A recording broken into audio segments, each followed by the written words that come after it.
We have a collective amnesia about nuclear waste.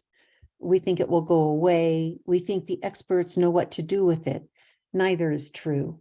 There are several generations that haven't thought about nuclear waste, how long-lived it is, how deadly, that we lack storage solutions. Most nuclear waste is generated in two ways: electricity generation in nuclear power plants and the production of nuclear weapons. We have much more commercial nuclear waste than weapons waste. Different federal agencies are responsible for each, and neither has the storage problem solved.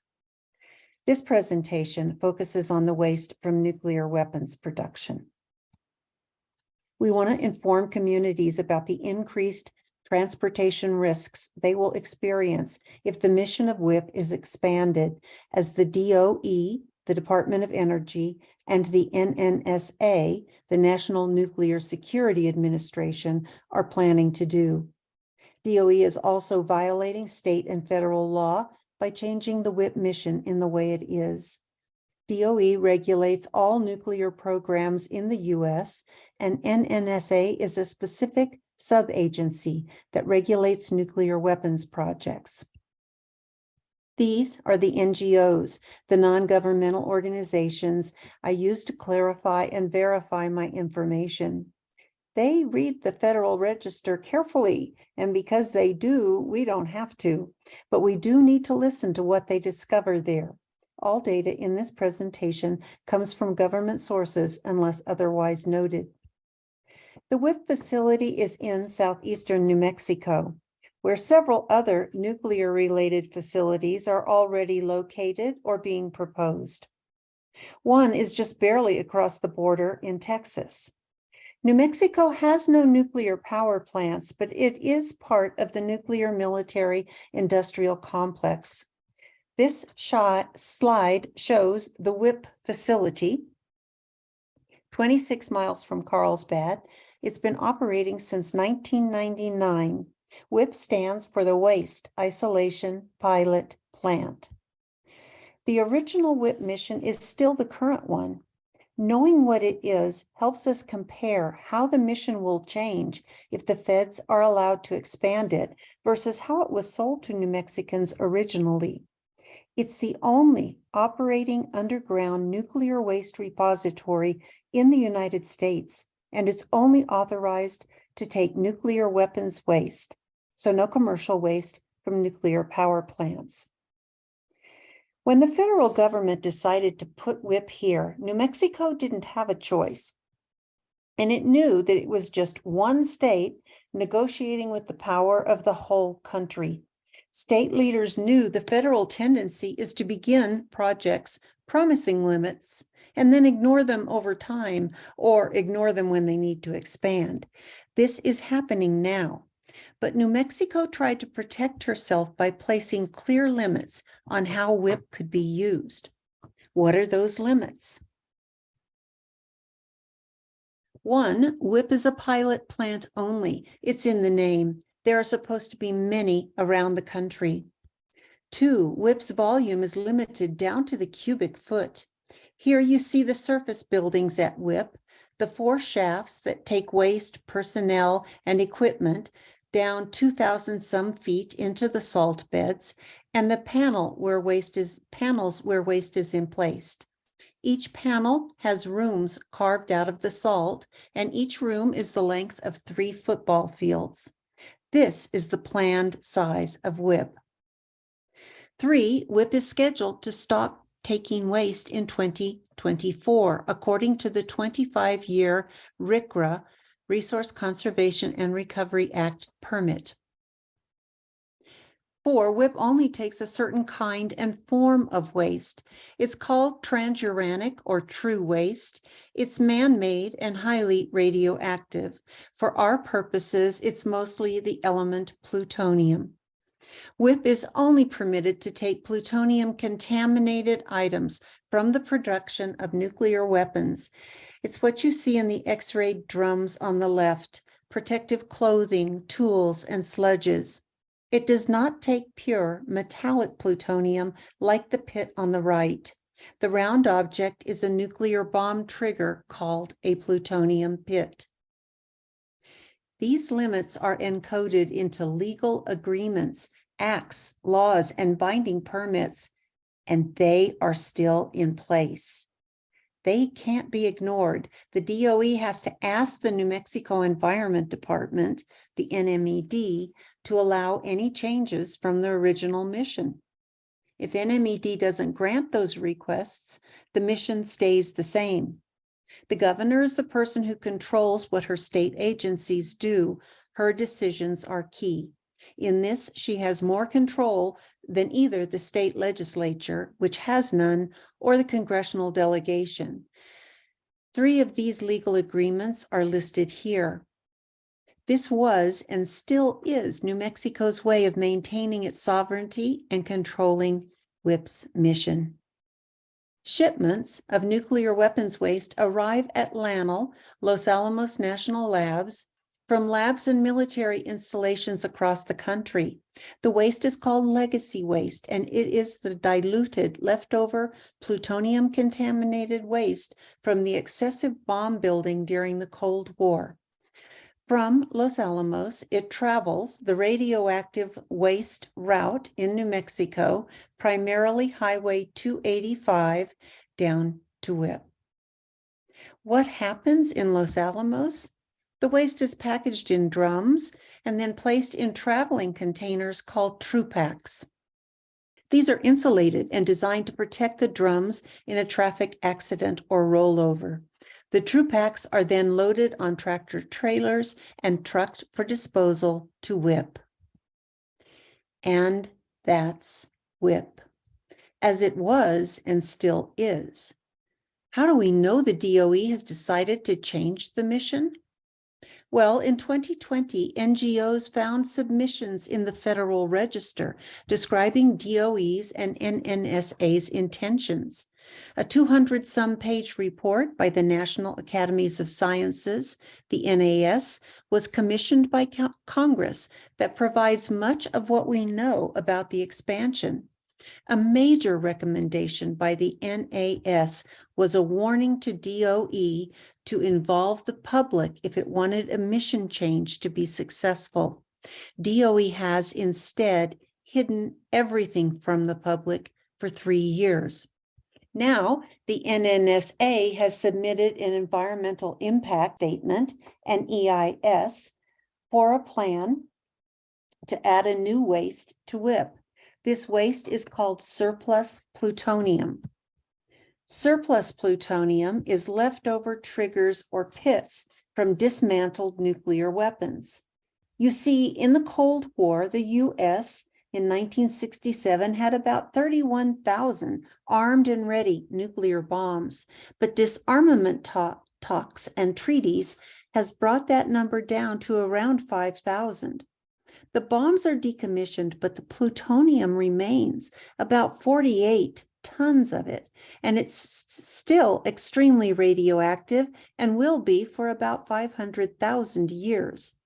Most of these pits are at the Pantex plant in Amarillo, Texas.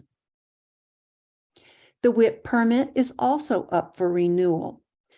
DOE applies to the New Mexico Environment Department for this permit. The permit clearly shows DOE is asking to expand WIP. So that's what we know and how we know it. After making the public wait 3 years to have the expansion explained, the feds gave the public 2 to 3 months to comment on the documents. So what we know leads to our concerns. Concern 1 is the increased volume. What you see in blue is the size that WIP was approved to be. What you see in green is what the DOE wants to increase WIP's volume to. This would make it more than twice the volume it is supposed to be, as you see with the red circle. That leads us to concern number 2, increased time.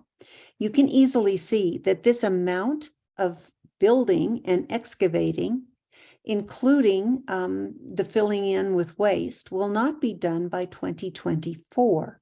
Indeed, the latest date was 2080, and the new permit application now has no end date at all. Concern 3 is the distance.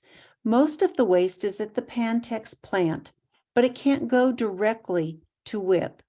It has to be processed first. So the plan is to truck it from Pantex to Los Alamos National Labs for processing, and then from Lannell across the country to South Carolina for more processing, and then back across the country to WIP for final displacement. That's a 3,300-mile road trip for every package of waste, and DOE has estimated there will be over 25,000 individual shipments.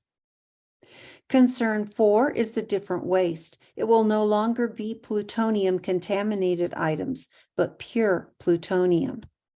So in the form of these pure plutonium pits, the waste will be trucked west along Interstate 40, past this very productive farm and ranch land. At Klein's Corners, it moves up 285, skirts the edge of Santa Fe, and goes to Los Alamos. Then it will return along that same route, the same waste in a different form.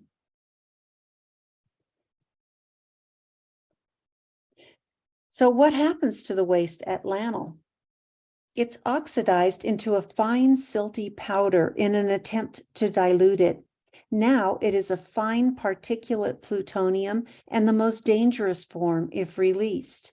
Then it repeats the previous route, passing 5 pueblos with their farmlands, many communities on the eastern and southern edge of Santa Fe, and then, of course, down past the communities along 285 again. And then it returns to Interstate 40 along the same route. On a map of the United States, the whole route looks like this: west from Pantex to Lannell, then east along Interstate 40 from Lannell to South Carolina, and then west again along Interstate 20, this time for final disposal at WIP. This takes the waste in this dangerous form through at least 10 states. Most of the residents know nothing about this risk they're being exposed to. And for more than half of the trip, the waste won't be in the TruPack containers we saw earlier. Instead, concern number 5 is the type of transport, which will be by the Office of Secure Transportation, the OST, in trucks like this. This is an actual truck of the OST, although it looks like a semi carrying merchandise to Walmart. These trucks are somewhat reinforced, and they're accompanied by armed federal agents. However, the Los Angeles Times wrote an article in 2017 in which it described this agency as having poor worker morale, insufficient drivers, and lacking adequate funds to maintain the trucks. The OST's current mission is to transport nuclear weapons across the country. If it's having trouble with its current mission and a new one is added, you can see that it will struggle.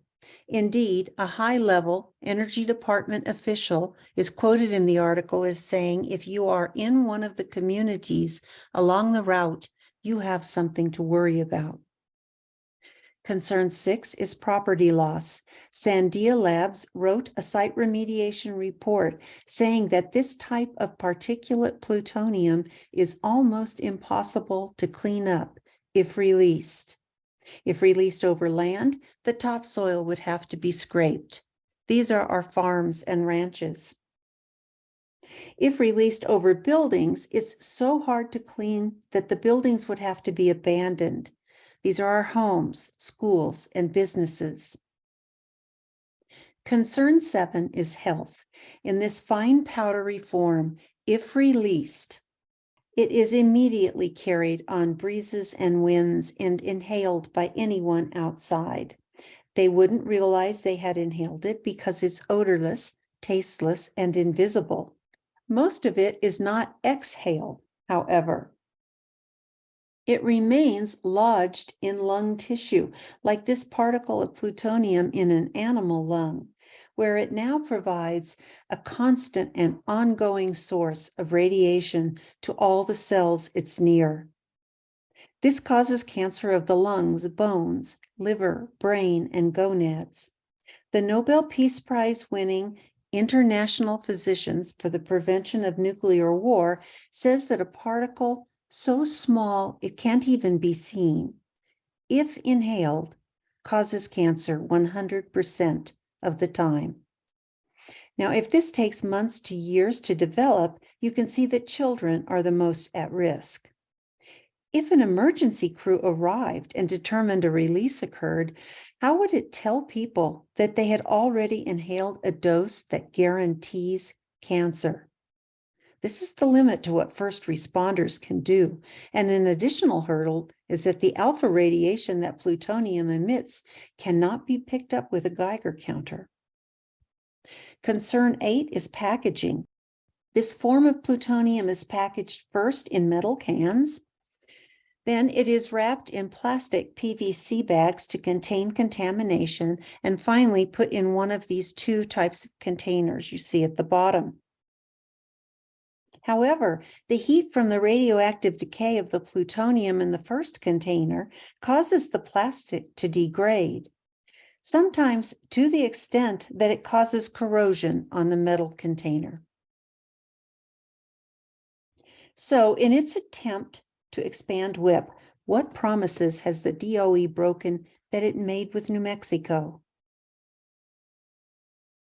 All of them. No new repositories have been built or even being considered. The volume will be expanded by more than twice. Instead of closing in 2024, WIP will remain open essentially forever, and a new, more dangerous waste will be transported all over the country.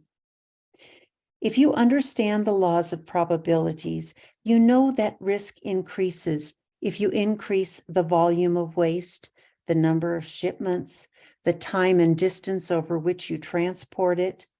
And then if the waste is more dangerous and you have packaging and transportation concerns, an accident at some point is inevitable. Adults know this from life experience, and it will be catastrophic for the community the accident happens to. So what to do? Well, keep the waste where it is, where it's generated. Build more repositories near the waste and avoid these long transports. Make the DOE follow the limits it agreed to. Clean up the poor safety culture that we see in news articles every couple of weeks coming from LANL and WIP. And finally, stop making more. There is a whole new waste stream now being planned by the DOE to make 80 new triggers a year for decades for a new warhead, a new untested warhead. Let's not look at this through the lens of nuclear physics or impending war with both Russia and China. Let's look at it through the lens of common sense. The 5,000 weapons we have are already enough to destroy most of the planet. As Ronald Reagan said, a nuclear war can't be won. We dismantled the weapons of mass destruction we had overbuilt to a more reasonable number. This still left us with the plutonium from those weapons, and we don't have room for it in our one repository.